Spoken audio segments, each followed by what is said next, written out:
The topic is how to read swimmers, and as drowning prevention teachers or instructors or lifeguards or whatever, what are we looking for? Well, all I can say is what I'm looking for is signs of an aquatic outlook. And I deal mainly from preschool children and afraid adults. That's my main thing at the moment. On land, I see that we survive using rapid, strong, and preemptive movements. Okay, so it's a fight and flight sort of response. And in water, that is not helpful. We survive using a patient, thrifty, by that I mean economic, and concurrent responses. Okay, so, and both outlooks are actually hardwired, but the aquatic mode, it needs positive priming with support. Otherwise, it can be harmful and negative. Okay, how do I move? Right hand one here. Right. Oh, okay. Here. Yeah. Thank you. There you go. Thank you. Right. So when we're looking to read people, where must we start from? Because everyone's got different needs and different histories, but everyone, as I see it, has an interlocking point, I call it, where they start engaging with their surroundings. The red diamond represents them being closed, and the blue is where they can start to open up. And it's where we are most physiologically open to learning from an experience. Okay. Right, and then if you zoom into the intersection between those two, I've actually tried to put a few pieces on there. I don't know if you can actually see it. Can you read that relatively well? So the left-hand side part of it is learning to swim when you're comfortable. And you start off needing support from other people at the beginning of your learning curve, and then by the end, you can become independent, and then you start to be able to support other people as well as yourself when you become highly competent. And if you look in the center of this diagram, there's a gray, it looks like a couple of balls really, and a sort of a slide. So here we have, at the left-hand side here, we've got removing the negatives. So that's where you can allow people to make small mistakes under your supervision, and they're actually able to overcome those. It's about an attitude, an aquatic mindset that they can have from the very beginning if you foster it in the right way. And then the transition zone is where they'll pick up, they're starting to be really very comfortable, and then using positives at the other end of the spectrum, where they actually go from, if you look here, this word here, fear, they move all the way over here to respect for water. But that's a subtle difference. I spoke to Stephen earlier in the week about the Indian language, or Sanskrit, and about how tiny differences in words can actually make a big difference. Okay, this side is what happens when you're pushing yourself, and people who are pushed in water, it's a very harmful thing because they can get traumatic experiences that they keep. So in the machinery for that, in the middle here, is very different. You can see that the focus is different because there's a gap from where they say they are. They're saying, I'm really comfortable over here, I've got respect for water, I'm fine. But when in reality, their physiology is set up, it's not been primed properly, and there's a gap. Okay. Let's move on. Right, so how do we become physiologically open to learning to swim? I like to say we're born with aquatic potential, and there's genetic hardwiring that provides an adaptable and symmetrical body plan suitable for aquatic engagement. So everyone's basically born able to learn to swim, even though we are a terrestrial creature. Epigenetic tags attached to genes switch them on and off, so the aquatic experiences of our parents may well matter a great deal. Cultural settings can greatly obscure innate potential, and that's what this diagram is about here, which we'll see in a second. We need supportive, positive exposure to water over time, 200 hours, yes please, in order to prime our natural learning machinery. Okay, that's on the learn to swim trajectory there. That's the transition zone that we had earlier. And that's the machinery. Okay, so here, this is the diagram that I think Bob was trying to talk about in a way earlier today. I call it the epi-aquatic landscape. And if you imagine, this is human potential in water, and everyone starts off here, and then they can travel either down this side, which is the fearful side, or they can travel down the aquatic side. Okay. And if you are a teacher who's never been afraid of water, you can stand over this side, and can you experience yourself? Can you identify what it's like for somebody who's over here at 2? You're at a disadvantage. This is why we need to try and learn how to read other people from just small signs, signals, the things that they're doing. Okay, so to read clues about swimmers, what you are doing is you're actually beginning to automatically read yourself. That's what we do. We use our mirror neurons and our past experiences and how we've interpreted them. Okay. So in my research, I observe and help beginner swimmers practice presence of mind in water. I mostly work in a comfortable pool. Does anybody have any idea why? In a drowning prevention sort of research context, that's what I'm trying to do. Why do you think I'm working in a comfortable pool as opposed to at the other end of the spectrum?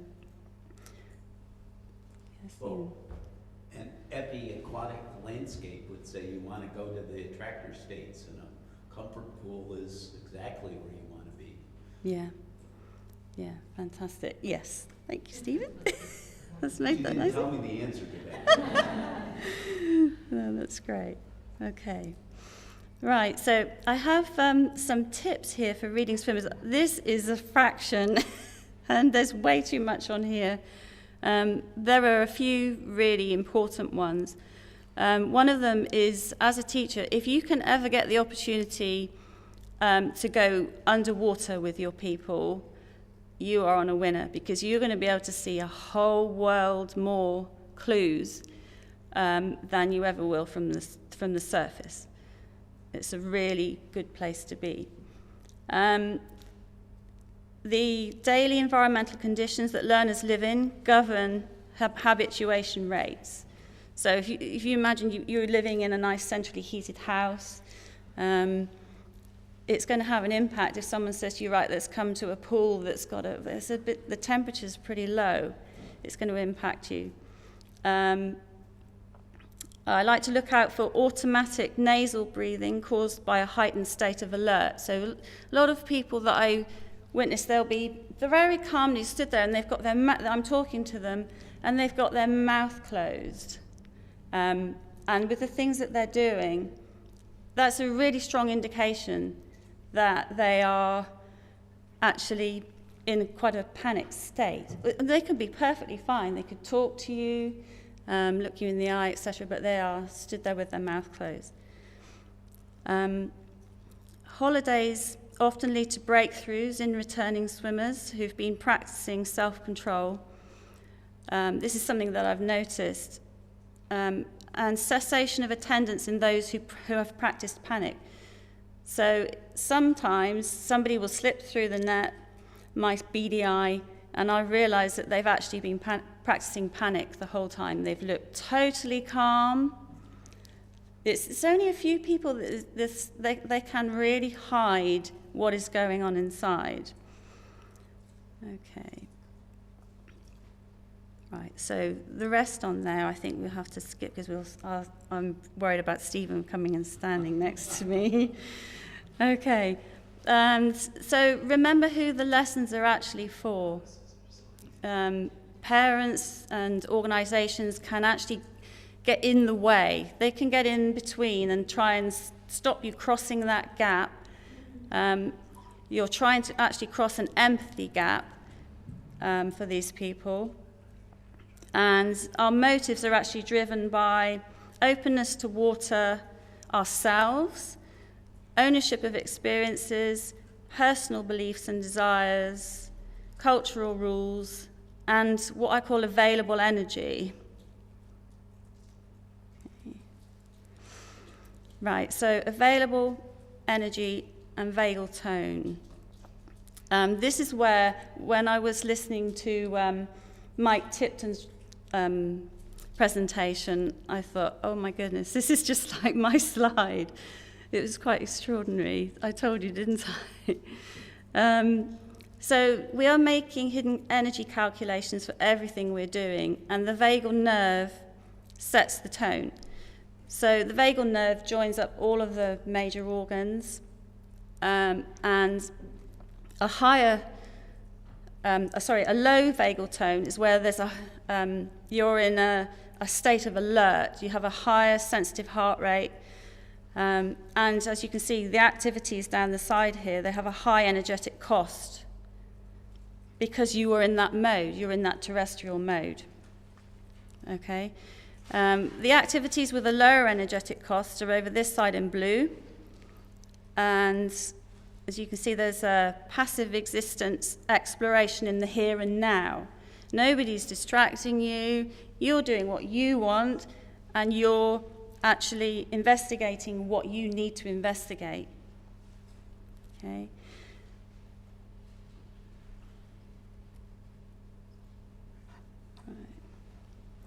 Okay, I added this slide actually because I think it was very interesting when I listened to John Leach's talk that he is at the far end of the drowning prevention spectrum to me, even though in a way we're actually trying to identify the same thing.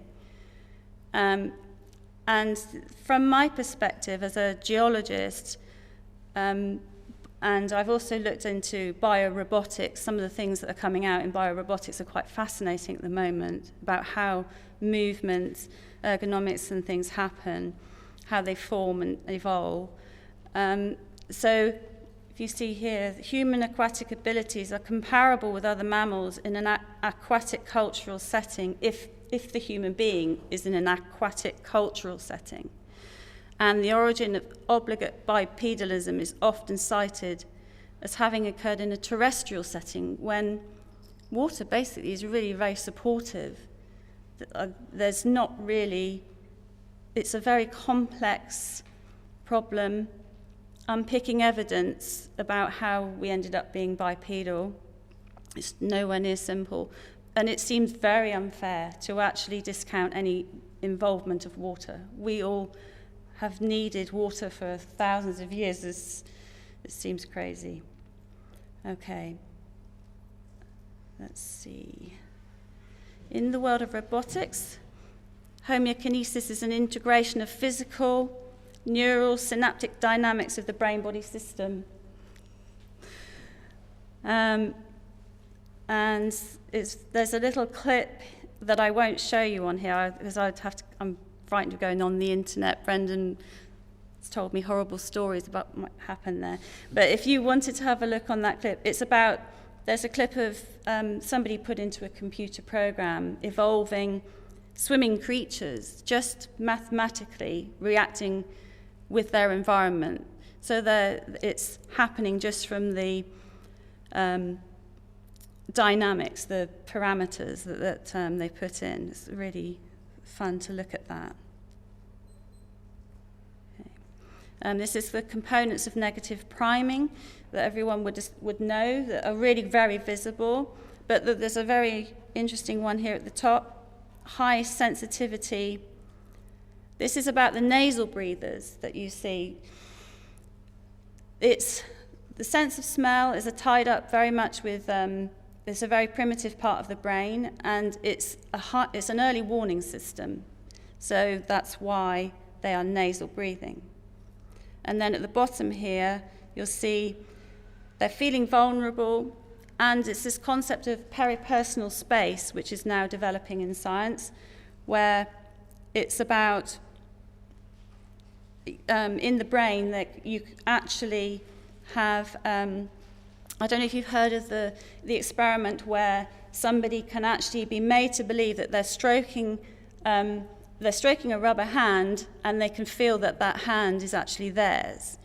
This concept of peripersonal space has now been created, where they realize that people can actually be encouraged to just stroke the air between the rubber hand, and they actually start to feel that space as well. I haven't described that very well, I'm sorry. Okay, and then the opposite for components of positive priming. A normal sense of smell, you're quite happy to just, a bit of chlorine, oh, never mind. Feeling expansive and shrinking peripersonal space, so you can increasingly cope with novelty.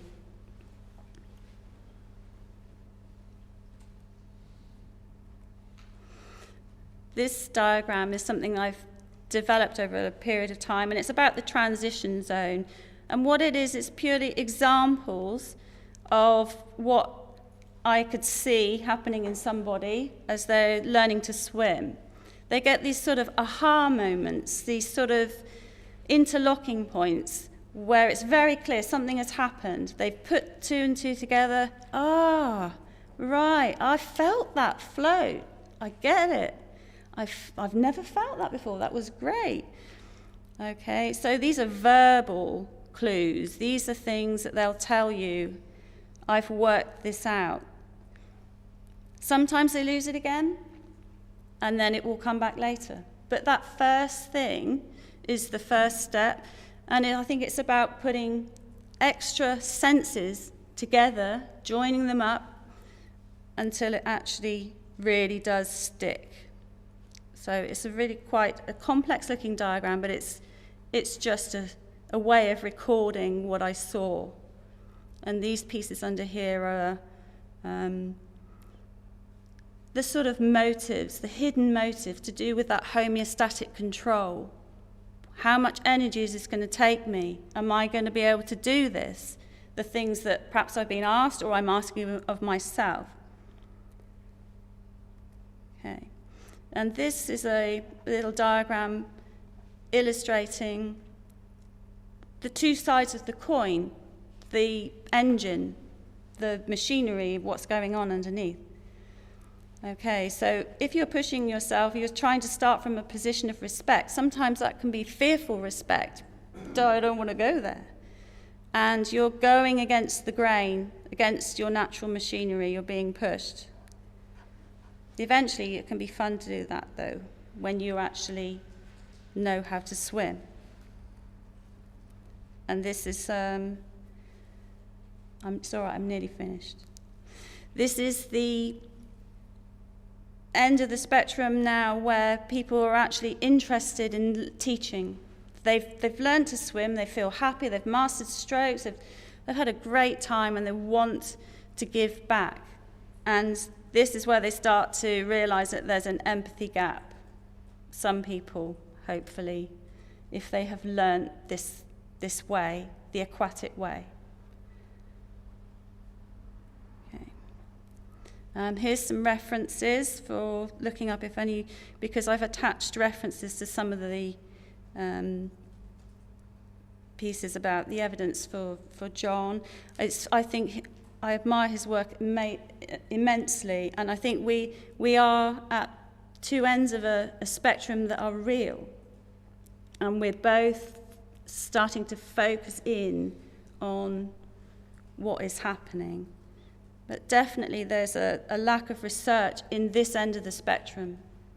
It's all at the fearful end. It's all at the challenge yourself end, when there's actually a lot more that's missing. It's not being investigated at the other end. How do you start off in a calm environment? Because to some people that is still like the most challenging thing in the world. So you can really learn from them and how they cope. Okay, so this is seek ways to support the learning process rather than reward the outcome. And that's basically the summary of how I work. And this is my family clan, the wider clan, some of them.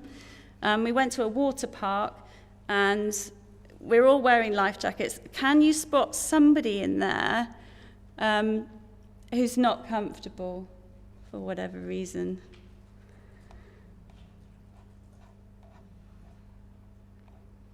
That's actually me there.